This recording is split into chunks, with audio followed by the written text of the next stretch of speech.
नमस्कार प्रिय विद्यार्थियों, आप सभी का स्वागत है आपके अपने YouTube channel Shukla study point में। मैं शिवम शुक्ला आप सभी दोस्तों का हार्दिक स्वागत करता हूं।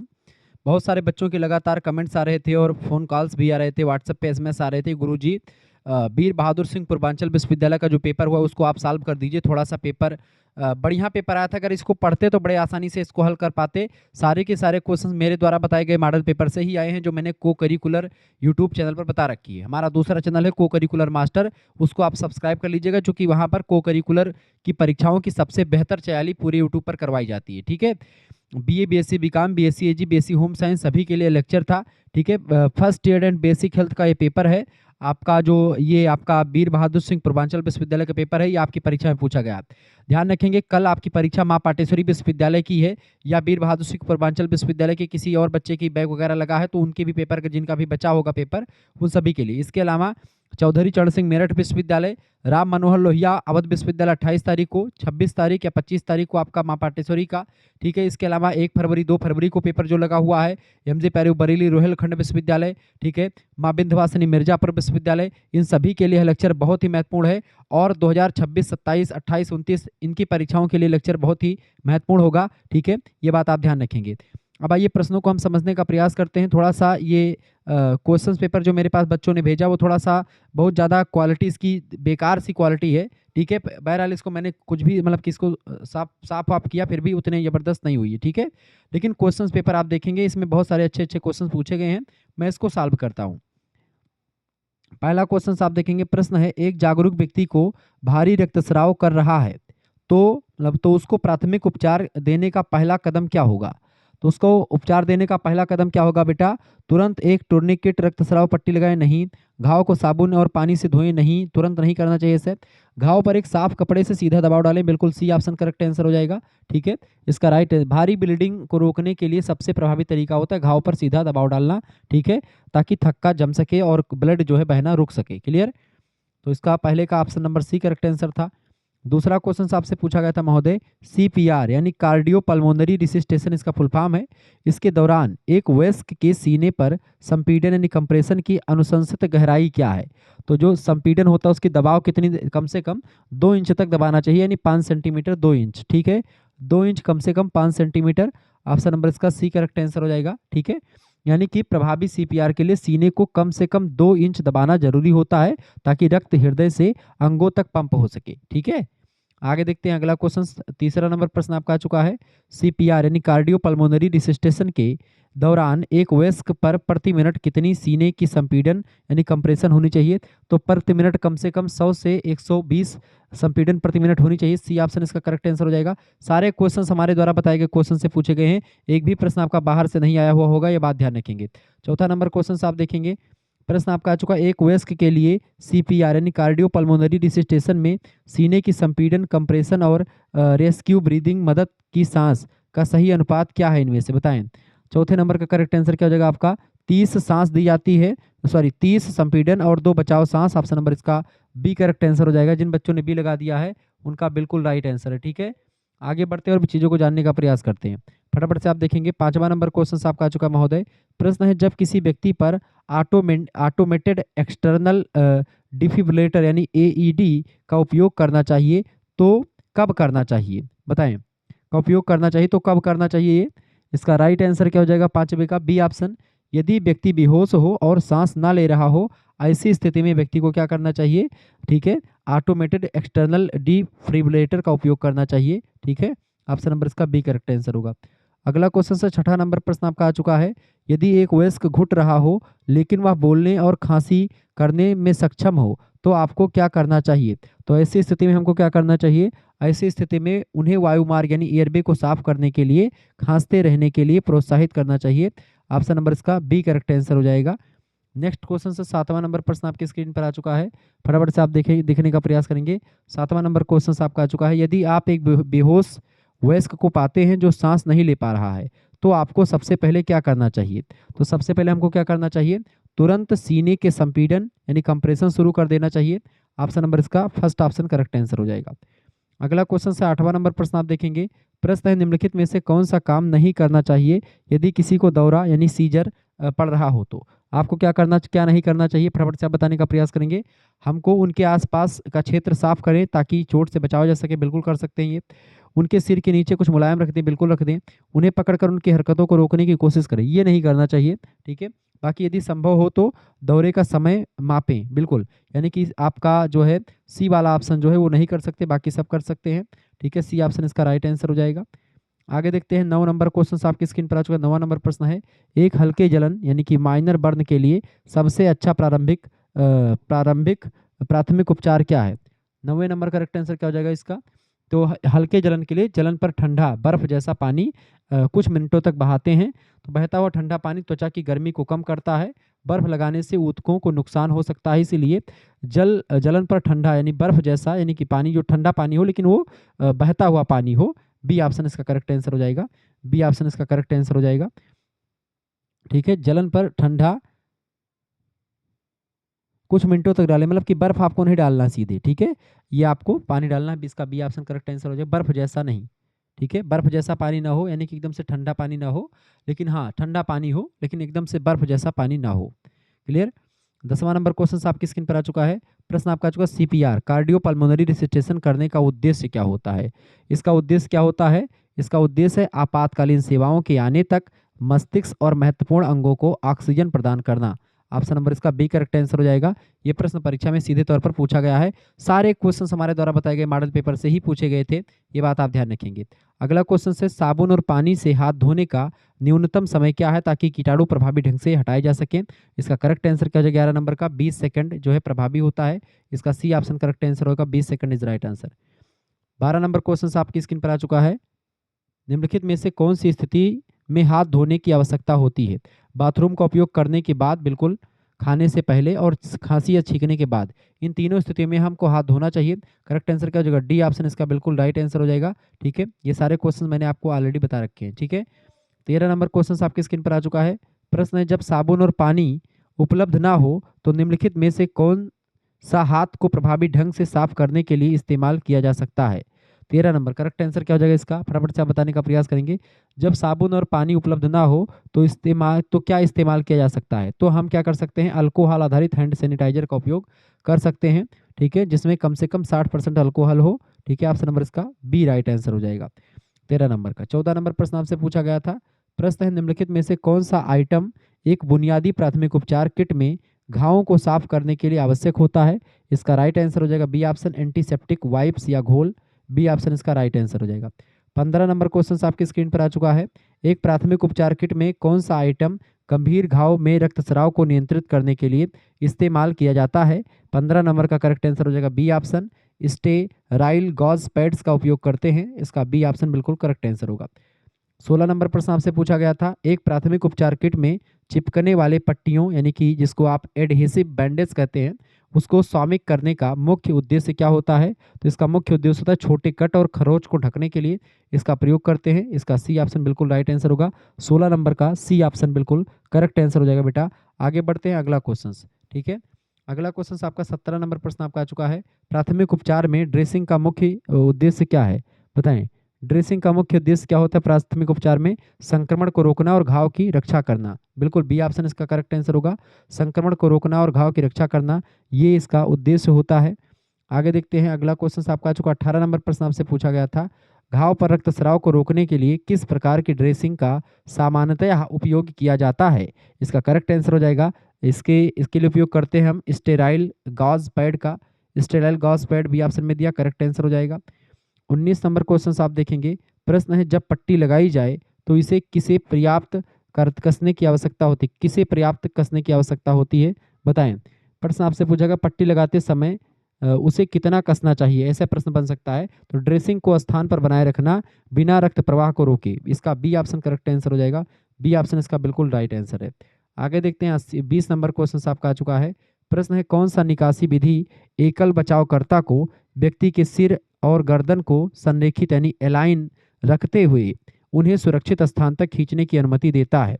बताएं, फटाफट से बताएं। 20 नंबर। तो सिर और गर्दन को एक सीध में रखते हुए सुरक्षित स्थान पर खींचने की विधि जो होती है उसी को हम ब्लैंकेट ड्रैग कहते हैं। ब्लैंकेट ड्रैग, ऑप्शन नंबर इसका करेक्ट आंसर हो जाएगा आपका सी ऑप्शन। या घायल व्यक्ति को बिना उसकी रीढ़ को नुकसान पहुंचाए सुरक्षित स्थान पर ले जाने का एक तरीका होता है ब्लैंकेट ड्रेक्स कहते हैं उसको। ठीक है, ये बात आप ध्यान रखेंगे। आगे बढ़ते और भी चीज़ों को जानने का प्रयास करते, एक बार फटाफट से वीडियो को लाइक कर दीजिएगा, चैनल पर नहीं तो सब्सक्राइब कर दीजिएगा। और तमाम प्रकार की और वीडियो देखने के लिए आपको फर्स्ट एड एंड हेल्थ की हमारा दूसरा चैनल है को करिकुलर मास्टर, उसको आप सब्सक्राइब कर लीजिएगा। 21 नंबर क्वेश्चन है, जब एकल बचावकर्ता द्वारा ले जाने या खींचने का कार्य किया जा रहा हो तो क्या मुख्य विचार इनमें से क्या होता है? 21 नंबर, एक अकेले बचावकर्ता द्वारा खींचने के दौरान मुख्य विचार जो होता है वो होता है, अब दूसरा नंबर इसका करेक्ट आंसर हो जाएगा, अपनी पीठ पर दबाव न डालने के लिए अच्छे उठाने की तकनीक का उपयोग आपको करना चाहिए। इसका बी ऑप्शन बिल्कुल राइट आंसर हो जाएगा। 22 नंबर क्वेश्चन आपका आ चुका महोदय। प्रश्न है, निम्नलिखित में से कौन सा सर्वोत्तम प्राथमिक उपचार क्रिया है? उपचार क्रिया है यदि कोई घुट रहा हो तो बोलने या खांसी करने में सक्षम ना हो। 22 नंबर करेक्ट आंसर क्या हो जाएगा? यदि कोई व्यक्ति घुट रहा है और बोल नहीं पा रहा है तो सर्वोत्तम क्रिया होती है पेट का दबाव, यानी इसको आप हाइमलिच मैन्यूअर कहते हैं। तो इसका बी ऑप्शन करेक्ट आंसर होगा, पेट पर दबाव देना चाहिए। ठीक है, नेक्स्ट क्वेश्चन आपका आ चुका है 23 नंबर प्रश्न आप देखेंगे। प्रश्न, यदि व्यक्ति अचानक गिर जाए और सांस ना ले पा रहा हो तो आपको पहला कदम क्या उठाना चाहिए? तो यदि व्यक्ति अचानक से गिर जाता है और सांस नहीं ले पा रहा होता है तो पहला कदम हमको आपातकालीन सेवाओं को कॉल करें और सीपीआर शुरू करें। इसका सेकंड ऑप्शन करेक्ट आंसर हो जाएगा, आपातकालीन सेवाओं को कॉल करें और सीपीआर शुरू करें। ठीक है, बी ऑप्शन इसका बिल्कुल राइट आंसर है। आगे देखते हैं 24 नंबर प्रश्न आपकी स्क्रीन पर आ चुका, फटाफट से आप देखने का प्रयास करेंगे।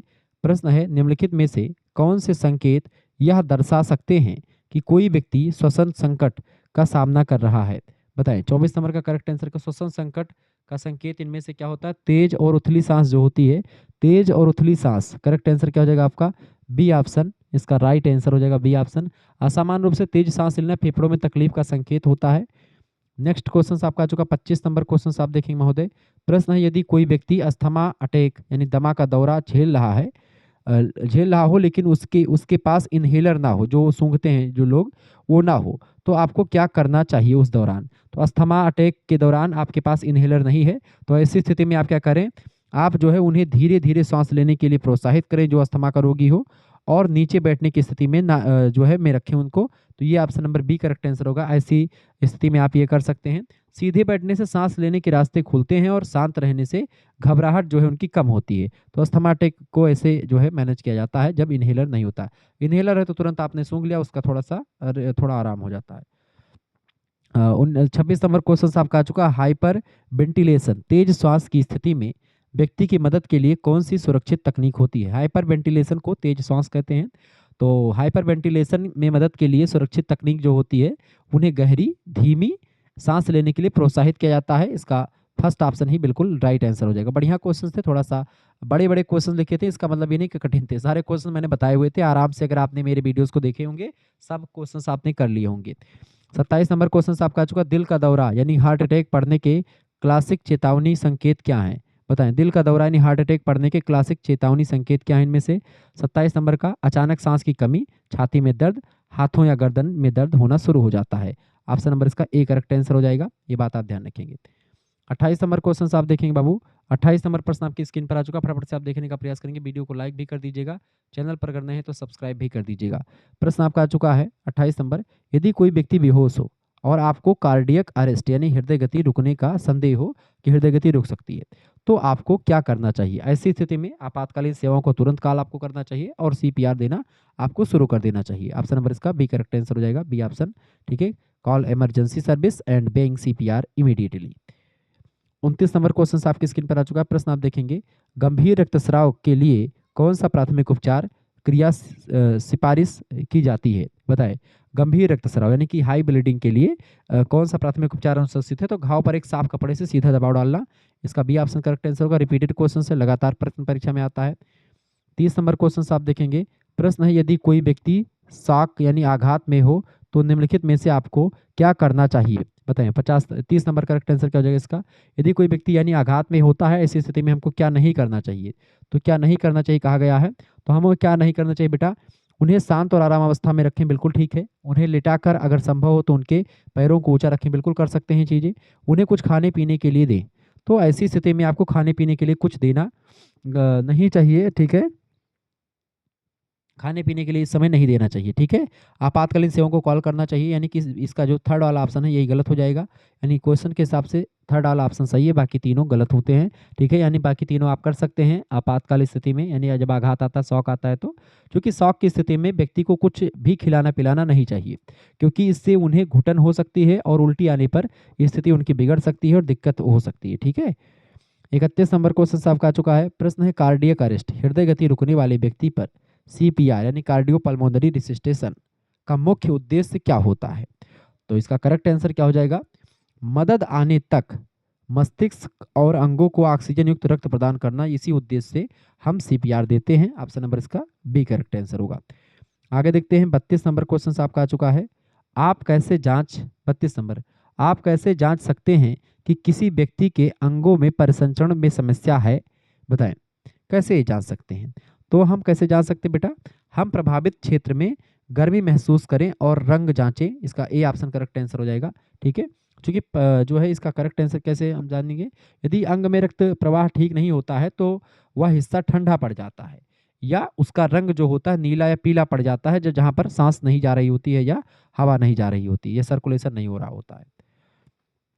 33 नंबर क्वेश्चन आपका आ चुका है। यदि कोई व्यक्ति बेहोश हो जाए तो प्रतिक्रिया ना दें तो आपको क्या करना चाहिए? यदि कोई व्यक्ति बेहोश हो जाए और प्रतिक्रिया नहीं दे रहा है तो ऐसी स्थिति में आपको क्या करना चाहिए? ऐसी स्थिति में उन्हें सपाट लिटाकर उनके पैरों को ऊंचा करें और फिर श्वास जांच करें। इसका सेकंड ऑप्शन इसका बिल्कुल राइट आंसर हो जाएगा। पैरों को ऊपर उठाने से मस्तिष्क की ओर रक्त प्रवाह बढ़ता है, जिससे बेहोश व्यक्ति को होश आने में मदद मिल सकती है। इसीलिए उन्हें सपाट लिटा करके उनके पैरों को ऊंचा कर दे ताकि सर जो है नीचे स्थिति में जाए, ताकि सर तक उनका ब्लड सर्कुलेशन बढ़े। 34 नंबर क्वेश्चन है, खुले घाव के लिए प्राथमिक उपचार प्रदान करने का पहला कदम क्या है?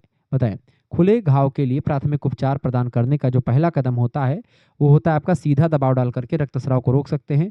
इसका थर्ड ऑप्शन बिल्कुल राइट आंसर है। नेक्स्ट क्वेश्चन से 35 नंबर प्रश्न आपकी स्क्रीन पर आ चुका है। प्रश्न है, यदि कोई वस्तु घाव में फंसी हो तो आपको क्या करना चाहिए? अगर कोई वस्तु जो है घाव में फंसी है तो वस्तु को जगह पर छोड़ दें और चिकित्सा सहायता प्राप्त करें। इसका बी ऑप्शन करेक्ट आंसर हो जाएगा। बी ऑप्शन इसका बिल्कुल राइट आंसर हो जाएगा, ठीक है। नेक्स्ट क्वेश्चन आपके स्क्रीन पर आ चुका है, फटाफट से आप देखने का प्रयास। 36 नंबर क्वेश्चन से प्रश्न आपका आ चुका है, छोटे कट या खरोच के लिए सिफारिश की जाने वाली प्राथमिक उपचार विधि कौन सी है? 36 नंबर करेक्ट आंसर क्या हो जाएगा इसका? 36 नंबर बिल्कुल राइट आंसर आपका हो जाएगा 36 नंबर का बी ऑप्शन इसका बिल्कुल करेक्ट आंसर होगा। साफ पानी से धोएं, एंटीसेप्टिक लगाएं और एक स्टेराइल पट्टी से उसको ढक सकते हैं। बी ऑप्शन इसका राइट आंसर होगा। 37 नंबर क्वेश्चन आपका आ चुका है, निम्नलिखित में से कौन से प्रकार के घावों को स्टीच टाँके की आवश्यकता होती है? यानी टाँके की आवश्यकता किस प्रकार के घावों को होती है? तो टाँके की आवश्यकता जो होती है वो एक गहरा कट जिसका किनारा बंद नहीं हो रहा हो, उसके लिए टाँका लगाना पड़ता है। इसका सी ऑप्शन बिल्कुल राइट आंसर हो जाएगा। 38 नंबर प्रश्न आपकी परीक्षा में पूछा गया था। प्रश्न है, यदि किसी व्यक्ति को हड्डी टूटने का संदेह हो तो आपको क्या करना चाहिए? तो यदि किसी व्यक्ति को हड्डी टूटने का संदेह होता है, ऐसी स्थिति में हम लोगों को घायल क्षेत्र को स्थिर करने के लिए एक ये जो है स्प्लिंट यानी फिक्सेशन पट्टी वहाँ पर लगानी चाहिए। ऑप्शन नंबर इसका ए करेक्ट आंसर हो जाएगा, ठीक है। 39 नंबर क्वेश्चन आपका आ चुका है। प्रश्न आपका आ चुका बेटा 39 नंबर क्वेश्चन क्या आ चुका है, फटाफट से आप देखने का प्रयास करेंगे। 39 नंबर क्वेश्चन आपसे कह रहा है, फटाफट से आप देखने का प्रयास करेंगे। बहुत ही जबरदस्त आपका क्वेश्चन आपका आ चुका 39 नंबर। यदि किसी व्यक्ति यदि किसी व्यक्ति को जलन हो यदि किसी व्यक्ति को जलन हो और उस स्थान पर फफोले बन जाए तो आपको क्या करने से बचना चाहिए? तो जलन को एक साफ नॉन स्टिक ड्रेसिंग से ढकने से बचना चाहिए, या फिर बिल्कुल इससे बचना नहीं चाहिए। ये तो करना चाहिए। जलन पर ठंडा बर्फीला पानी, मतलब कि बर्फीला नहीं लेकिन ठंडा पानी आप डाल सकते हैं, बिल्कुल ठीक है। बी ऑप्शन भी ठीक है इसका, ठीक है। फफोले को फोड़ने और तोड़ने से आपको बचना चाहिए, ठीक है। बाकी आप व्यक्ति को हाइड्रेट रख सकते हैं। यानी करेक्ट आंसर इसका क्या हो जाएगा? सी ऑप्शन जो हो जाएगा इसका करेक्ट आंसर हो जाएगा। फफोले को फोड़ना बिल्कुल भी नहीं चाहिए, इसका सी ऑप्शन करेक्ट आंसर हो जाएगा। आगे देखते हैं 40 नंबर क्वेश्चन आपके स्क्रीन पर आ चुका, फटाफट से आप देखेंगे। प्रश्न है, नाक से खून बहने के लिए सिफारिश की जाने वाली प्राथमिक उपचार विधि क्या है? नाक से खून बहने के लिए बताएं। नाक से खून बहने के लिए सिफारिश की जाने वाली प्राथमिक उपचार विधि क्या है? तो इसका करेक्ट आंसर क्या हो जाएगा? आगे की ओर झुककर नथुनों को एक साथ दबाना, ये आपका इसका करेक्ट आंसर हो जाएगा। बी ऑप्शन इसका बिल्कुल राइट आंसर है, ठीक है। आगे झुकने से खून गले में नहीं जाता, जिससे उल्टी हो सकती है अगर खून गले में जाएगा तो, और नथुने दबने से रक्तस्राव रुक जाता है। तो ये प्रक्रिया आप अपना सकते हैं अगर आपका नक्सीर हो जाता है, नक्सीर फूट जाता है तो। अगला क्वेश्चन, यदि आपको संदेह हो कि किसी व्यक्ति की हड्डी टूटी हुई है तो प्राथमिक उपचार का सबसे पहला कदम क्या होना चाहिए? तो इसका करेक्ट, यदि आपको संदेह होता है कि किसी व्यक्ति की हड्डी टूटी हुई है तो प्राथमिक उपचार का सबसे पहला कदम जो होता है, उस क्षेत्र को स्थिर करें और चिकित्सा सहायता के लिए तुरंत कॉल करना चाहिए। क्षेत्र को स्थिर करें और चिकित्सा सहायता के लिए कॉल करें। Third option is right answer. आगे देखते हैं, 42 नंबर क्वेश्चन आपका आ चुका है। प्रश्न देखेंगे, निम्नलिखित में से कौन से लक्षण फ्रैक्चर यानी हड्डी टूटने का संकेत हो सकते हैं? तो हड्डी टूटने का संकेत क्या हो सकता है? वहाँ पर सूजन हो जाती है, विकृति और प्रभावित अंग को हिलने में असमर्थता। बिल्कुल ए ऑप्शन करेक्ट आंसर हो जाएगा। यही जो होता है फ्रैक्चर को संबोधित संदर्भित करता है। 43 नंबर क्वेश्चन आपका आ चुका है। बढ़िया क्वेश्चन है, परीक्षा की दृष्टि से वीडियो को लाइक कर दीजिएगा, चैनल पर नए हैं तो सब्सक्राइब कर दीजिएगा। प्रश्न है, मुड़ी हुई एड़ी यानी स्प्रेन के लिए प्राथमिक उपचार क्या होता है? मुड़ी हुई एड़ी यानी स्प्रेन के लिए जो प्राथमिक उपचार है वो क्या होता है? उसमें हम राइस विधि का प्रयोग करते हैं, यानी आराम, आर माने रेस्ट, ठीक है। राइस विधि मतलब क्या होता है? राइस विधि का उपयोग करें और आराम, आराम, बर्फ, संपीड़न और ऊंचाई। राइस विधि का मतलब क्या होता है? आर माने होता है रेस्ट, ठीक है। आई माने होता है आइस, ठीक है, यानी बर्फ। सी माने होता है संपीड़न यानी सर्कुलेशन, ठीक है। सी माने क्या होता है? कॉम्प्रेशन, ठीक है, कॉम्प्रेशन होता है। और ई माने होता है जो है एलिवेशन यानी ऊंचाई, ठीक है। तो इसका करेक्ट आंसर क्या हो जाएगा आपका? बी ऑप्शन इसका बिल्कुल राइट आंसर हो जाता है। नेक्स्ट क्वेश्चन आपका आ चुका है। 44 नंबर प्रश्न आप देखेंगे, बढ़िया प्रश्न है। 44 नंबर प्रश्न है आपका, घायल अंग में स्प्लिंट पट्टी लगाने का पर इसे कहाँ सुरक्षित करना चाहिए? 44 नंबर का करेक्ट आंसर हो जाएगा, घायल अंग में जो है स्प्लिंट पट्टी लगाने पर इसे कहाँ सुरक्षित रहना करना चाहिए? तो घायल क्षेत्र के ऊपर और नीचे, ताकि जोड़ को स्थिर किया जा सके। इसका बी ऑप्शन बिल्कुल करेक्ट आंसर हो जाएगा, सेकंड वाला, ठीक है। चोट वाली जगह के ऊपर और नीचे के जोड़ों को बांधने से वह पूरी तरह हड्डी जो होती है हिलना बंद कर देती है, जिससे राहत मिलती है व्यक्ति को। 45 नंबर क्वेश्चन आपका आ चुका है। प्रश्न है, एक खिसके हुए जोड़ के लिए आपको क्या करने से बचना चाहिए? एक खिसके हुए जोड़ के लिए हमको क्या करने से बचना चाहिए? तो हमको एक प्रकार से जोड़ को उसकी वर्तमान स्थिति में स्थिर करना, ये तो कर सकते हैं आप। सूजन कम करने के लिए बर्फ लगाना, ये भी आप जो है लगा सकते हैं। जोड़ को वापस अपनी जगह पर डालने की कोशिश करना, इससे आपको बचना चाहिए। तुरंत चिकित्सा सहायता प्राप्त करना चाहिए आपको, यानी ये तीसरा वाला इससे बचना चाहिए, बाकी सारी चीज़ें करनी चाहिए।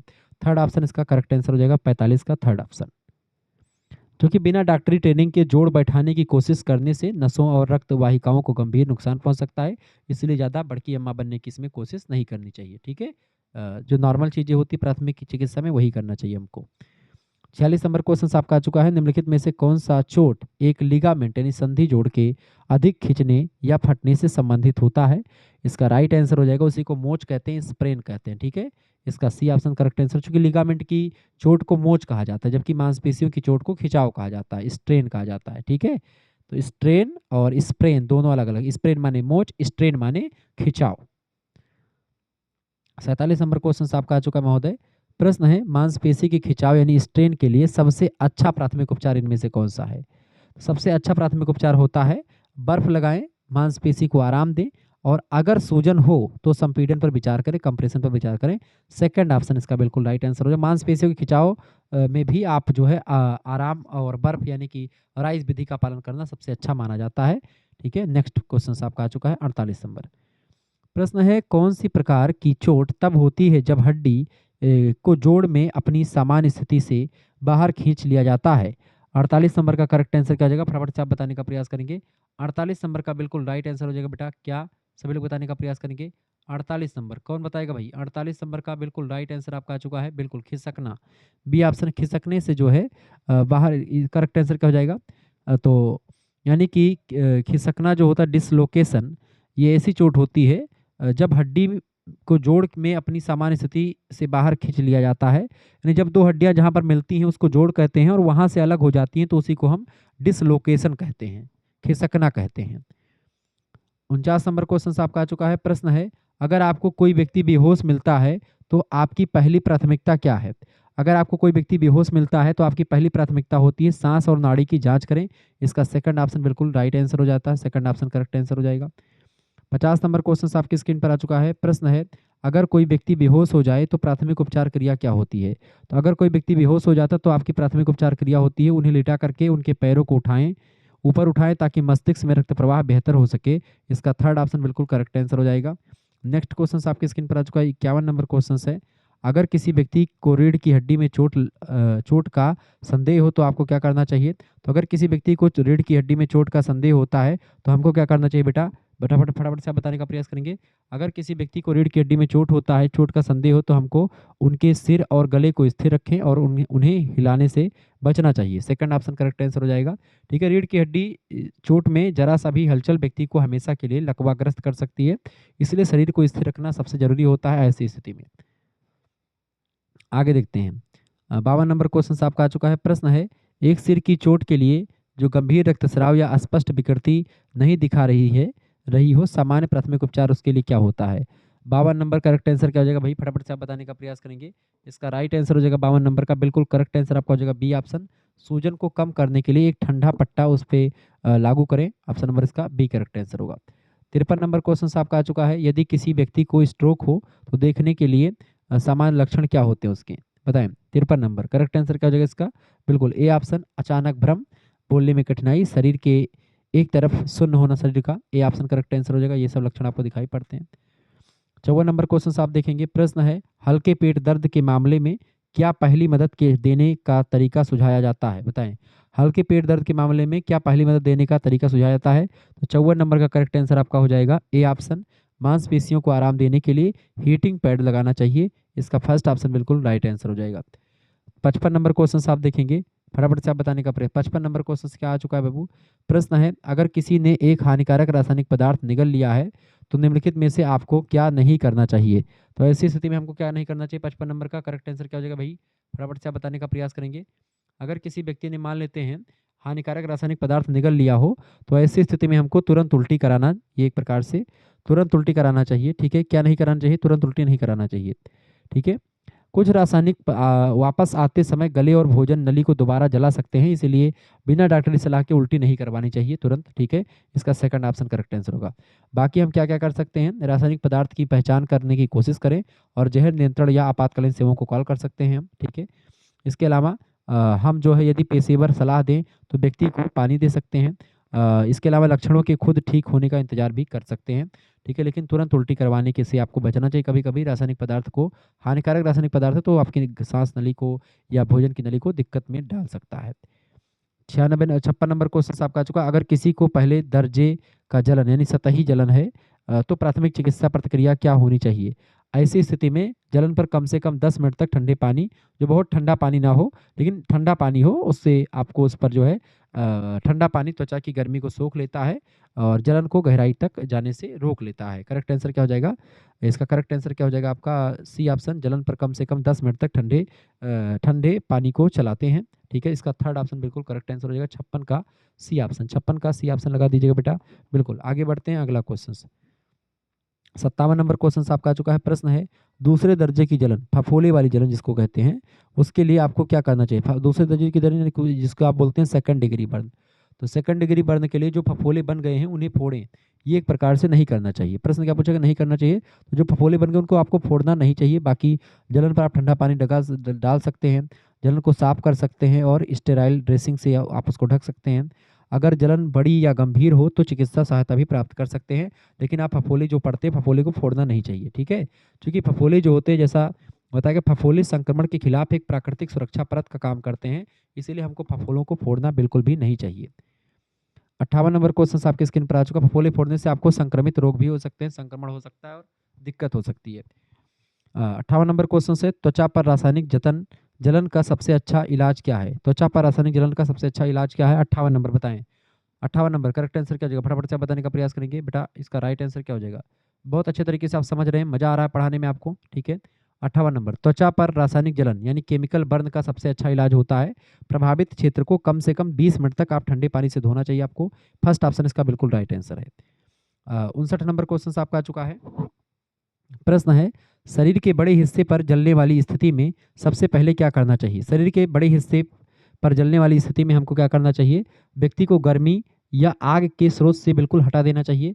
इसका बी ऑप्शन बिल्कुल राइट आंसर हो जाएगा। नेक्स्ट क्वेश्चन आपका आ चुका 60 नंबर क्वेश्चन आप देखेंगे। प्रश्न है, हाथ पर छोटे हल्के यानी पहले डिग्री जलने का उपचार कैसे करना चाहिए? तो फर्स्ट डिग्री, हाथ पर अगर छोटा हाथ पर छोटे हल्के यानी पहला डिग्री का बर्न है, फर्स्ट डिग्री का बर्न, तो ऐसे उपचार आपको क्या करना चाहिए? तो जाहिर सी बात है आपका इसका सही ऑप्शन होगा हाथ को 10 से 15 मिनट तक ठंडे पानी में डुबोएं और फिर एंटीबायोटिक मलहम इसमें लगा सकते हैं। इसका फर्स्ट ऑप्शन करेक्ट आंसर हो जाएगा। ठीक है, लगातार रिपीटेड क्वेश्चन आपसे पूछा जाता रहता है। ठीक है, क्योंकि ठंडा पानी जो होता है ऊतकों को क्षतिग्रस्त होने से रोक लेता है। 61 नंबर क्वेश्चन आपका आ चुका है। प्रश्न है, यदि आपको संदेह हो कि किसी व्यक्ति को जहर दिया गया है तो आपको सबसे पहले क्या करना चाहिए? तो आपको ऐसी स्थिति में सबसे पहले क्या करना चाहिए? बताइए, 61 नंबर का करेक्ट आंसर क्या हो जाएगा? कौन बताएगा? बताएं, फटाफट से आप बताने का प्रयास करेंगे। अगर आपको संदेह होता है किसी व्यक्ति को जहर दिया गया है तो आपको सबसे पहले क्या करना चाहिए? पदार्थ की पहचान करें और पॉइजन कंट्रोल या आपातकालीन सेवाओं को कॉल करें। इसका बी ऑप्शन बिल्कुल राइट आंसर हो जाएगा। ठीक है, बी ऑप्शन इसका करेक्ट आंसर हो जाएगा। आगे देखते हैं, 62 नंबर क्वेश्चन आपका आ चुका है। यदि किसी व्यक्ति ने विषाक्त पदार्थ निगल लिया है तो आपको क्या नहीं करना चाहिए? अगर विषाक्त पदार्थ अगर उसने निगल लिया है तो हमको तुरंत पॉइजन कंट्रोल या आपातकालीन सेवाओं को कॉल करें, बिल्कुल करें। यदि उल्टी नहीं कर रहा है तो उसे पानी पीने के लिए प्रोत्साहित करें। ठीक है, ये भी आप कर सकते हैं। उल्टी कराने की कोशिश करें जब तक कि कोई पेशेवर इसका निर्देश ना दे। अब इसका बताइए 62 नंबर का करेक्ट आंसर क्या हो? यदि संभव हो तो पदार्थ की पहचान करने की कोशिश करें, तो ये भी सही है आपका। अब बी एंड सी में से कोई एक होगा। ठीक है,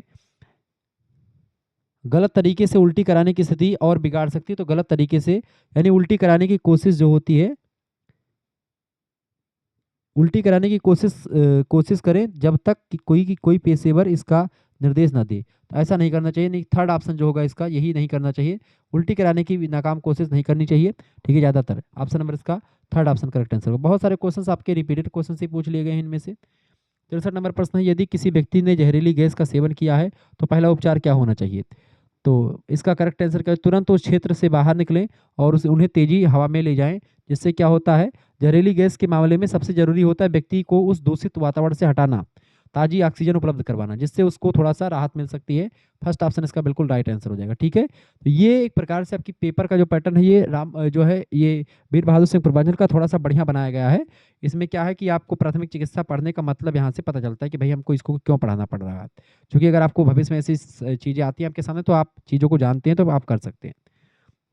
64 नंबर क्वेश्चन आप देखेंगे, फटाफट से आप देखने का प्रयास करें। 64 नंबर प्रश्न, 64 नंबर क्वेश्चन आपका आ चुका है। जब किसी व्यक्ति ने जहरीला पदार्थ निगल लिया है तो उन्हें कब उल्टी करने के लिए प्रेरित करना चाहिए? बताएं, तो कब उल्टी करने के लिए उनको प्रेरित करना चाहिए? 64 नंबर करेक्ट आंसर क्या हो जाएगा इसका? बी ऑप्शन, जब चिकित्सा पेशेवर जो है पॉइजन कंट्रोल द्वारा निर्देशित किया जाए तब तक करना चाहिए। इसका बी ऑप्शन करेक्ट आंसर हो जाएगा।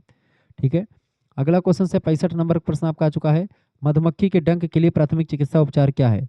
मधुमक्खी के डंक के लिए प्राथमिक चिकित्सा उपचार होता है डंक को अपनी उंगली या एक सपाट वस्तु जैसे क्रेडिट कार्ड से खरोच कर निकाले। बिल्कुल यही करेक्ट आंसर हो जाएगा। ए ऑप्शन इसका करेक्ट आंसर हो जाएगा, उसको निकाल देना चाहिए। ठीक है, अगला क्वेश्चन से 66 नंबर प्रश्न आपका आ चुका है। सांप काटने के लिए प्राथमिक चिकित्सा उपचार क्या है? सांप काटने के लिए प्राथमिक चिकित्सा उपचार क्या होता है? फटाफट से आप बताएंगे। 66 नंबर क्वेश्चन, बिल्कुल राइट आंसर आपका हो जाएगा सी ऑप्शन, प्रभावित अंग को स्थिर कर रखें और तत्काल चिकित्सा सहायता प्राप्त करें। सी ऑप्शन करेक्ट आंसर हो जाएगा इसका। 67 नंबर क्वेश्चन आपका आ चुका है। आंख में कोई वस्तु फंसी हो तो प्राथमिक चिकित्सा उपचार क्या है? अगर आंख में आपके कोई रासायनिक छींटे पड़ जाएं तो ऐसी स्थिति में हमको क्या करना चाहिए? आंखों को कम से कम 15 से 20 मिनट तक पर्याप्त पानी से आपको धोना चाहिए। इसका बी ऑप्शन करेक्ट आंसर हो जाएगा। ठीक है, 67 नंबर का देखें, हमको आंख को साफ पानी या सॉल्यूशन से धोना चाहिए। साफ पानी या सॉल्यूशन से धोना चाहिए। इसका बी ऑप्शन बिल्कुल करेक्ट आंसर हो जाएगा। आंख को रगड़ने से क्या होता है कि वस्तु की कार्निया पर खरोंच लग सकती है। पानी से धोने से वस्तु सुरक्षित रूप से बाहर निकल जाती है। तो ये आपका पानी से धोना इसका सरल ऑप्शन हो जाएगा इसका। 68 नंबर क्वेश्चन आपका आ चुका है। यदि आंख में रासायनिक छींटे पड़ जाएं तो आपको क्या करना चाहिए? तो आपको आंख को कम से कम 15 से 20 मिनट तक आपको पर्याप्त पानी से धोना चाहिए। इसका बी ऑप्शन बिल्कुल करेक्ट आंसर हो जाएगा। परीक्षा में ये सारे प्रश्न आपसे पूछे गए थे वीर बहादुर सिंह पूर्वांचल में, लेकिन ये राम मनोहर लोहिया, माँ साकुम्भरी सहारनपुर, एम जी प्यारी बरेली रोहेलखंड, माँ पाटेश्वरी बलरामपुर। वैसे बलरामपुर वाले पेपर का जो मैंने कल आपको बताया है, आज ही रात में 8 बजे क्लास चली है आपके को करिकुलर मास्टर चैनल पर, उसको आप देख लीजिएगा। पाटेश्वरी के लिए बहुत ज़्यादा इंपॉर्टेंट है, जो अभी जस्ट क्लास उस पर मैंने चलवाया है। ठीक है, और बाकी जो है राम मनोहर लोहिया, एम जी प्यारी बरेली, चौधरी चरण सिंह मेरठ विश्वविद्यालय, महात्मा गांधी काशी विद्यापीठ और आपका माँ विंध्यवासिनी मिर्जापुर के लिए लेक्चर बहुत महत्वपूर्ण है। नोज ब्लीड यानी नाक बहने के लिए प्राथमिक चिकित्सा उपचार क्या है? 69 नंबर करेक्ट आंसर क्या हो जाएगा? यानी नाक बहने के लिए प्राथमिक उपचार क्या होता है? नथुनों को एक साथ दबाएं और व्यक्ति को आगे के लिए झुकने के लिए कहें। बी ऑप्शन करेक्ट आंसर हो जाएगा। ये भी रिपीटेड क्वेश्चन सभी, इससे पहले मैंने इसको बताया था, ठीक है। 40 नंबर क्वेश्चन पे शायद यही आपका क्वेश्चन है। अगला क्वेश्चन आपका 70 नंबर प्रश्न आप देखेंगे। प्रश्न है, यदि किसी काली आंख यानी आंख में चोट लगी हो तो आपको क्या करना चाहिए? बताएं, फटाफट से बताएं। 70 नंबर, यदि किसी काली आंख यानी आंख में चोट लगी हो तो आपको क्या करना चाहिए? आपको क्षेत्र पर जहाँ पर चोट लगी है 15 से 20 मिनट तक आप ठंडे सेंक लगाए ताकि सूजन कम हो सके, ठीक है। इसका बी ऑप्शन बिल्कुल राइट आंसर है। बी ऑप्शन इसका करेक्ट आंसर हो जाएगा। आगे देखते हैं 71 नंबर क्वेश्चन आपका आ चुका है। यदि जन्म के समय बच्चा सांस नहीं ले रहा है तो आपको क्या करना चाहिए? अगर बच्चा जन्म के समय सांस नहीं ले रहा है तो बच्चे की पीठ को धीरे से रगड़ें और उनके पैरों के तलवे पर हल्का थपथपाएं ताकि सांस लेने की प्रक्रिया जो है बच्चे की शुरू हो जाती है। यह बच्चे को उत्तेजित करने का सुरक्षित तरीका होता है ताकि वह रोना या सांस लेना शुरू कर दे। तो बच्चे की पीठ को रगड़ना चाहिए और पैरों को एक प्रकार से थपथपाना चाहिए। थर्ड ऑप्शन इसका करेक्ट आंसर हो जाएगा, बिल्कुल ठीक है। नेक्स्ट क्वेश्चन आपकी स्क्रीन पर आ चुका है। 72 नंबर प्रश्न आप देखेंगे बाबू। 72 नंबर क्वेश्चन से, बच्चे के जन्म के बाद नाल यानी जो गर्भनाल होती है उसका प्रबंधन कैसे करना चाहिए? तो जब बच्चे के जन्म के बाद नाल का प्रबंधन जो करना चाहिए बेटा, नाल को क्लैंप करें और चिकित्सा सहायता का इंतजार करें। फोर्थ ऑप्शन इसका करेक्ट आंसर हो जाएगा। आगे बढ़ते हैं, अगला क्वेश्चन 73 नंबर प्रश्न आपकी स्क्रीन पर आ चुका है। फटाफट से आप देखने का प्रयास। 73 नंबर क्वेश्चन से क्या करें आपसे? 73 नंबर क्वेश्चन आपका परीक्षा के लिए बहुत ही महत्वपूर्ण है। 73 नंबर क्वेश्चन आप देखेंगे बेटा, फटाफट से आप बताने का प्रयास करेंगे। 73 नंबर क्वेश्चन आपसे क्या करें बाबू, बताइएगा। बहुत ही जबरदस्त क्वेश्चन आपका आ चुका है। 73 नंबर, 73 नंबर क्वेश्चन आपका कह रहा है कि पुरुष प्रजनन तंत्र का मुख्य कार्य क्या होता है? पुरुष प्रजनन तंत्र का मुख्य काम होता है बेटा क्या? बी ऑप्शन इसका करेक्ट आंसर होगा 73 नंबर का। बी ऑप्शन बिल्कुल राइट आंसर है। यानी पुरुष प्रजनन तंत्र का काम होता है शुक्राणु का उत्पादन करना और महिला प्रजनन तंत्र में उसको पहुंचाना, ठीक है। यह प्रजनन प्रक्रिया का आधार होता है। इसका बी ऑप्शन करेक्ट आंसर हो जाएगा, ठीक है। 73 का बी ऑप्शन। 74 नंबर क्वेश्चन आपका आ चुका। महिला प्रजनन तंत्र का मुख्य कार्य क्या है? महिला प्रजनन तंत्र का मुख्य काम होता है अंडाणु का उत्पादन करना और विकसित हो रहे भ्रूण का पोषण करना, जन्म के लिए मार्ग प्रदान करना। ये सब इसका काम होता है। ऑप्शन नंबर इसका बी करेक्ट आंसर हो जाएगा, ठीक है। इसमें अंडोत्सर्ग से लेकर के शिशु के जन्म तक की प्रक्रियाएं जो होती है महिला प्रजनन तंत्र में शामिल होती हैं। अगला क्वेश्चन 75 नंबर क्वेश्चन आपका आ चुका है। प्रश्न है, महिला मासिक चक्र में गर्भवती होने की संभावना सबसे अधिक कब होती है? तो महिला मासिक चक्र में गर्भवती होने की जो संभावना होती है सबसे अधिक जो होती है वो ओव्यूलेशन के तुरंत बाद होती है। ओव्यूलेशन बेटा वह समय होता है जब अंडाशय में अंडा रिलीज होता है, उसी समय जो होता है। इसका बी ऑप्शन बिल्कुल करेक्ट आंसर हो जाएगा। बी ऑप्शन करेक्ट आंसर होगा। आगे देखते हैं 76 नंबर प्रश्न आपका आ चुका है। निम्नलिखित में से, प्रश्न है, निम्नलिखित में से कौन सा गर्भ निरोध शुक्राणु को अंडाणु तक पहुंचने से रोकता है? तो शुक्राणु को अंडाणु से पहुंचने से रोकता कौन सा इनमें से? वो आपका कंडोम जो है वो रोक देता है। इसका बी ऑप्शन करेक्ट आंसर हो जाएगा, ठीक है। आगे देखते हैं 77 नंबर प्रश्न आपकी स्क्रीन पर आ चुका है। प्रश्न, यौन संचारित रोग। 77 नंबर क्वेश्चन आपका क्या पूछेगा बाबू? 77 नंबर क्वेश्चन आपसे कह रहा है, 77 नंबर क्वेश्चन आपसे क्या कह रहा है बाबू, फटाफट से आप बताने। 77 नंबर क्वेश्चन आपसे कह रहा है कि यौन संचारित संक्रमण एसटीडी यानी कि सेक्सुअल ट्रांसमिटेड डिसीजेज या संक्रमण कह सकते हैं, यौन संचारित संक्रमण एसटीआईज को रोकने का सबसे प्रभावी तरीका कौन सा होता है? तो यौन संबंध के दौरान कंडोम का उपयोग करें जिससे आपका सेक्सुअल ट्रांसमिटेड डिसीज जो होती है वो नहीं होती है, ठीक है। आगे देखते हैं, अगला क्वेश्चन आपके स्क्रीन पर आ चुका है। 78 नंबर प्रश्न आप देखेंगे। प्रश्न आपका आ चुका है, आपातकालीन गर्भ निरोध जैसे कि प्लान बी का उद्देश्य क्या है? आपातकालीन 78 नंबर, आपातकालीन गर्भ निरोध जैसे प्लान बी का उद्देश्य क्या होता है? इसका उद्देश्य होता है कि बिना सुरक्षा के सेक्स या गर्भ निरोध विफलता के बाद गर्भ धारण को रोकना। ये एक प्रकार से इसका करेक्ट आंसर हो जाएगा। बी ऑप्शन इसका बिल्कुल राइट आंसर है, ठीक है। तो अगला क्वेश्चन आप देखेंगे। 79 नंबर प्रश्न आपकी स्क्रीन पर आ चुका है।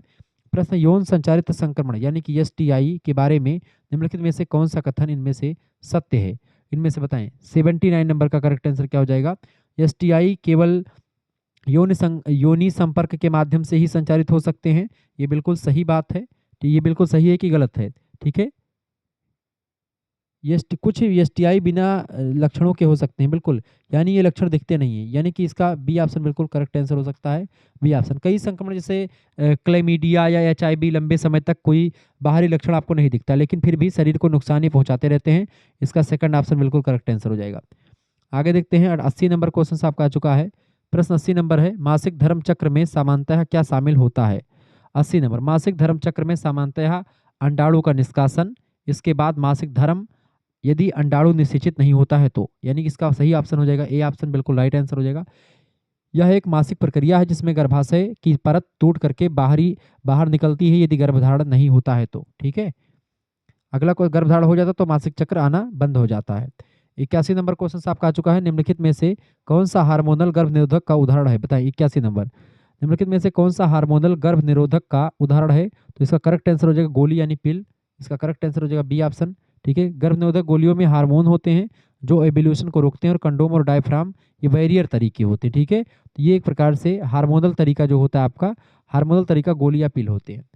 नेक्स्ट क्वेश्चन आपके स्क्रीन पर आ चुका है। 82 नंबर प्रश्न है, प्रजनन में गर्भाशय की क्या भूमिका होती है। प्रजनन में गर्भाशय की क्या भूमिका होती है, तो प्रजनन में गर्भाशय की भूमिका होती है गर्भावस्था के दौरान दौरान विकसित हो रहे भ्रूण को पोषित करना और आश्रय देना। इसका सेकंड ऑप्शन करेक्ट आंसर हो जाएगा। ठीक है, बी ऑप्शन इसका बिल्कुल राइट आंसर हो जाएगा। 83 नंबर क्वेश्चन आपका आ चुका है। कौन सा एसटीआई कौन सा एसटीआई एक बैक्टीरियल संक्रमण के कारण होता है और एंटीबायोटिक्स से इलाज किया जा सकता है इसका, उसको बोलते हैं क्लेमीडिया। ऑप्शन नंबर इसका बी करेक्ट आंसर होगा। क्लेमीडिया बैक्टीरिया से होता है, जबकि एचआईवी जो होता है, एचआईवी, हार्पीज, एचपीवी, ये सब वायरस से होते हैं। तो बैक्टीरिया से होने वाला सेक्सुअल ट्रांसमिटेड डिसीज जो होता है वो क्लेमीडिया होता है, जबकि एचआईवी, हार्पीज और एचपीवी ये वायरस से होने वाले यौन संचारित रोग होते हैं। ये बात आप ध्यान रखेंगे। 84 नंबर प्रश्न आपकी स्क्रीन पर आ चुका है। प्रश्न है, यौन अभिविन्यास की परिभाषा क्या है। यौन अभिविन्यास की परिभाषा 84 नंबर, सेक्सुअल ओरिएंटेशन की परिभाषा क्या है, तो इसकी परिभाषा है वह भावात्मक और शारीरिक आकर्षण जो एक व्यक्ति दूसरों के प्रति महसूस करता है उसी को यौन अभिविन्यास कहते हैं। ठीक है, ऑप्शन नंबर इसका करेक्ट आंसर क्या हो जाएगा, इसका करेक्ट आंसर है सेकंड ऑप्शन 84 नंबर का। नेक्स्ट क्वेश्चन आपकी स्क्रीन पर आ चुका है।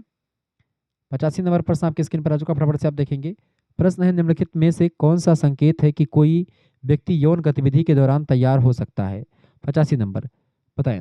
उन्हें दूसरों के द्वारा दबाव महसूस हो रहा है, वे लंबे समय से रिश्ते में हैं, या वे भावात्मक और शारीरिक रूप से तैयार और सहमति आपसी है उनकी। बिल्कुल इसका सी ऑप्शन करेक्ट आंसर हो जाएगा, यही इसका करेक्ट आंसर होगा 85 का। 86 नंबर क्वेश्चन आपकी स्क्रीन पर आ चुका है। प्रश्न है, गर्भावस्था को प्रबंधित करने का सबसे सुरक्षित तरीका क्या है। गर्भावस्था को प्रबंधित करने का सबसे सुरक्षित तरीका होता है एक स्वास्थ्य सेवा प्रदाता के साथ नियमित प्रसव पूर्व जांच करवाना। इसका बिल्कुल बी ऑप्शन इसका राइट आंसर हो जाएगा। ठीक है, 86 का बी ऑप्शन करेक्ट आंसर होगा। आगे देखते हैं अगला क्वेश्चन। 87 नंबर प्रश्न है, अवांछित गर्भधारण को रोकने का सबसे अच्छा तरीका क्या है। अवांछित, जिसको आप नहीं चाह रहे होते हैं, तो गर्भ निरोधक का सही और निरंतर उपयोग करने से आप अवांछित गर्भधारण को रोकने का एक सबसे अच्छा तरीका होता है। इसका फर्स्ट ऑप्शन ही करेक्ट आंसर हो जाएगा। नेक्स्ट क्वेश्चन आपका आ चुका है। 88 नंबर प्रश्न आपकी स्क्रीन पर आ चुका है। प्रश्न है, निम्नलिखित में से कौन सी विधि अस्थायी गर्भ निरोधक का रूप है। 88 नंबर, बताएं। निम्नलिखित में से कौन सी विधि अस्थायी गर्भ निरोधक का एक रूप होता है, तो उसको बोलते हैं स्थिरीकरण। स्थिरीकरण, ऑप्शन नंबर इसका करेक्ट आंसर क्या हो जाएगा, स्थिरीकरण। सी ऑप्शन इसका राइट आंसर होगा। स्थिरीकरण मतलब कि पुरुष या महिला का नसबंदी हो जाता है, एक अस्थायी सर्जिकल प्रक्रिया, इसके बाद में फिर गर्भ धारण नहीं कर सकता वो। 89 नंबर क्वेश्चन आपका आ चुका है। प्रश्न है, निम्नलिखित में से कौन सा मानसिक प्राथमिक चिकित्सा यानी कि साइकोलॉजिकल फर्स्ट एड का सिद्धांत नहीं है इनमें से। 89 नंबर, देखिए, सुरक्षा और स्थिरता की भावना को बढ़ावा देना, ये आपका मानसिक है। ठीक है, व्यक्तियों को तुरंत अपनी भावनाओं को व्यक्त करने के लिए प्रेरित करना, ये मानसिक है क्या सिद्धांत, ये मानसिक सिद्धांत नहीं है। पीएफए में दबाव नहीं डाला जाता है, ठीक है, बल्कि सुरक्षा और शांति का माहौल होता है। तत्काल आवश्यकताओं जैसे भोजन के लिए, आश्रय के लिए व्यवहारिक सहायता प्रदान करना, ये भी ठीक है। सामाजिक समर्थन नेटवर्क के संबंधों का समर्थन करना, ऐसे भी संबंध। ठीक है, इसमें आपको दबाव नहीं डालना होता है, यानी कि बी ऑप्शन इसका करेक्ट आंसर हो जाएगा। ये सिद्धांत में नहीं शामिल है, बाकी सब शामिल है। ठीक है, आगे देखते हैं। पीएफए कह सकते हैं इसको। नेक्स्ट क्वेश्चन आपका आ चुका है। अगला क्वेश्चन 90 नंबर प्रश्न है, किसी व्यक्ति को मानसिक संकट का सामना करते समय मानसिक प्राथमिक चिकित्सा प्रदान करने का पहला कदम क्या होता है, बताएं। 90 नंबर प्रश्न है आपका। किसी व्यक्ति को मानसिक संकट का सामना करते समय मानसिक प्राथमिक चिकित्सा प्रदान करने का जो पहला कदम होता है वो ये होता है कि यह सुनिश्चित करना कि व्यक्ति सुरक्षित महसूस कर रहा है और उनके तत्काल आवश्यकताओं का मूल्यांकन करना। इसका थर्ड ऑप्शन बिल्कुल राइट आंसर हो जाएगा। 91 नंबर क्वेश्चन आपका आ चुका है। प्रश्न बड़ा ही जबरदस्त है परीक्षा के दृष्टिकोण से आपका। निम्नलिखित में से कौन सा मानसिक स्वास्थ्य संकट का उदाहरण है इनमें से। 91 नंबर, बताएं। 91 नंबर का करेक्ट आंसर क्या हो जाएगा, फटाफट से आप बताने का प्रयास करिए। 91 नंबर का राइट आंसर क्या हो जाएगा बाबू, फटाफट से बताइए 91 नंबर का करेक्ट आंसर कौन बताएगा? 91 नंबर का बिल्कुल। मानसिक स्वास्थ्य संकट का उदाहरण इनमें से कौन सा है? गंभीर चिंता, घबराहट के दौरे और आत्महत्या के विचार। इसका करेक्ट आंसर क्या हो जाएगा? B option. एक व्यक्ति को जो गंभीर चिंता, घबराहट के दौरे और आत्महत्या के विचारों का अनुभव कर रहा हो, तो ये मानसिक स्वास्थ्य का संकट का उदाहरण है। बी ऑप्शन इसका राइट आंसर होगा। 92 नंबर प्रश्न आपका आ चुका है। निम्नलिखित में से कौन सा एक समान प्रतिक्रिया एक आघातजन्य घटना के बाद जो है आघातजनक घटना के बाद होती है? 92 नंबर बताएं। आपातजनक घटना के बाद सामान्य प्रतिक्रिया क्या है? भ्रम, सदमा, सुन्नता। भ्रम, सदमा, सुन्नता। बी ऑप्शन इसका करेक्ट आंसर था। आगे देखते 93 नंबर प्रश्न आपके स्क्रीन पर आ चुका है। प्रश्न है, सबसे अच्छा तरीका क्या है किसी की मदद करने का जो एक आपातजनक घटना के बाद अभिभूत या असहाय महसूस कर रहा हो? ये आपका होता है व्यवहारिक मदद प्रदान करें उसको, ठीक है, और उन्हें आश्वस्त करें कि उनकी भावनाएं सामान्य हैं। बिल्कुल बी ऑप्शन इसका करेक्ट आंसर होगा। 94 नंबर प्रश्न आपकी स्क्रीन पर आ चुका है। जब आप किसी व्यक्ति को मानसिक प्राथमिक उपचार दे रहे हों तो संकट में है, तो आपको क्या करने से बचाना चाहिए उस समय?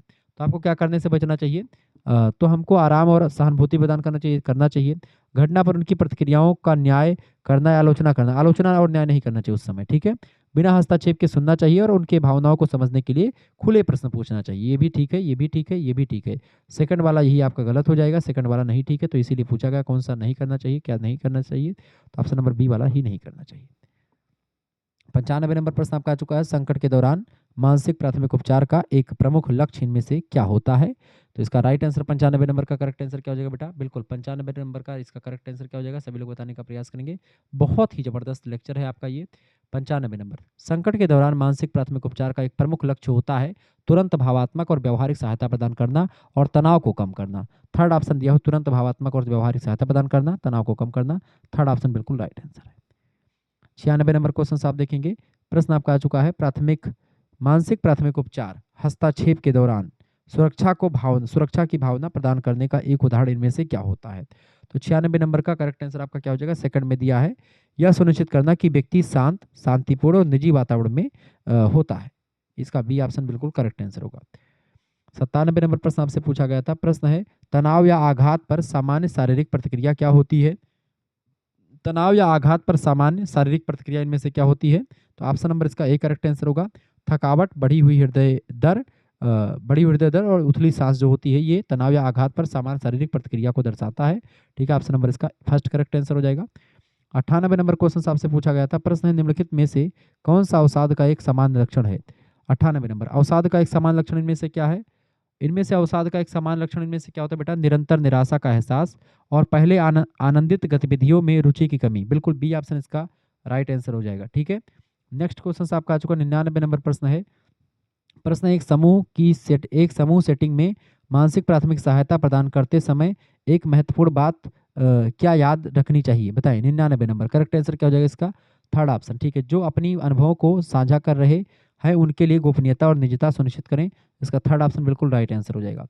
और लास्ट नंबर क्वेश्चन आपका आ चुका 100 नंबर प्रश्न है, मानसिक स्वास्थ्य में लचीलापन शब्द को निम्नलिखित में से किसने सबसे अच्छे तरीके से वर्णित किया है? 100 नंबर प्रश्न का करेक्ट आंसर हो जाएगा आपका बी ऑप्शन, कठिन परिस्थितियों में उभरने और चुनौतियों के अनुकूल होने की क्षमता। इसका बी ऑप्शन बिल्कुल राइट आंसर हो जाएगा। इस तरीके से आपने 100 क्वेश्चंस को देख लिया। सभी का आंसर आपका ये वीर बहादुर पूर्वांचल का आंसर की है, फर्स्ट एड एंड हेल्थ का। इसको मैंने पूरा आंसर की भी आपके लिए बना रखी है। आप लोग इसको प्राप्त कर सकते हैं आसानी से, चीज़ें आपको मिल सकती हैं, सब कुछ आपको मिल जाएगा। मिलते हैं फिर नेक्स्ट वीडियो में, तब तक के लिए जय हिंद, जय भारत। आप सभी का बहुत बहुत धन्यवाद हमारे से जुड़ने के लिए। इसी प्रकार से अपना प्यार दुलार बनाए रखेंगे। वीडियो को लाइक और चैनल को सब्सक्राइब कर दीजिएगा। और खास करके हमारा जो शुक्ला स्टडी पॉइंट चैनल है, इस चैनल को सब्सक्राइब कर लीजिएगा। को करिकुलर मास्टर को आप सब्सक्राइब कर लीजिएगा और बीए करिए। 3 चैनल आपके हैं और आपकी परीक्षा के लिए बहुत बेहतर कर रहे हैं, तो इन तीनों चैनल को आप सब्सक्राइब कर लीजिएगा। ठीक है, धन्यवाद। मिलते हैं फिर नेक्स्ट वीडियो में, तब तक के लिए जय हिंद, जय भारत। वीडियो को शेयर कर दीजिएगा और लाइक भी कर दीजिएगा, क्योंकि इसी प्रकार से इन्फॉर्मेटिव वीडियो में लगातार आपके लिए लाता रहता हूँ। धन्यवाद, गुड नाइट।